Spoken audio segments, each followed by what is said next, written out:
কি হয়েছে মীরা? কে এটা? জানি না, বেহুশ হয়ে রাস্তার ধারে পড়েছিল। তুমি তাড়াতাড়ি এক গ্লাস জল দাও। আনছি আনছি। এ না, কি দরকার বলো তো মীরা? এই যুগে তুমি যার উপকার করবে সেই তোমার ক্ষতি করবে। তাই বলে মানুষ হয়ে মানুষের উপকার করবো না? এই তো জ্ঞান ফিরেছে, বোতলটা ধরো ধরো। ওঠো ওঠো। কে তুমি? এই অবস্থা কে করেছে তোমার? আমি কিছুই মনে করতে পারছি না। আচ্ছা ঠিক আছে, সুস্থ হয়ে গেছে, এবার ওকে ছেড়ে দাও। কি বলো? ও তো কিছুই মনে করতে পারছে না। ছেড়ে দিলে কোন দিকে চলে যাবে তার ঠিক আছে? এইভাবে কেটে গেল অনেক দিন। মীরা, দিদি বাপের বাড়ি গেছে। কি হলো? তুমি দরজা বন্ধ করছো কেন?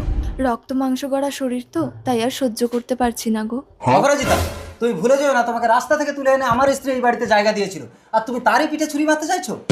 আমি তোমার বউ হয়ে তোমার ঘর করতে চাই। তুমি এই মুহূর্তে বেরিয়ে যাও আমার ঘর থেকে।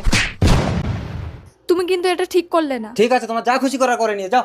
আমি চ্যালেঞ্জ করছি, আমি তোমার বউ হয়ে তোমার ঘর করব। বৌদি, বৌদি, কি হয়েছে ভোলা ঠাকুরপো? দাদাকে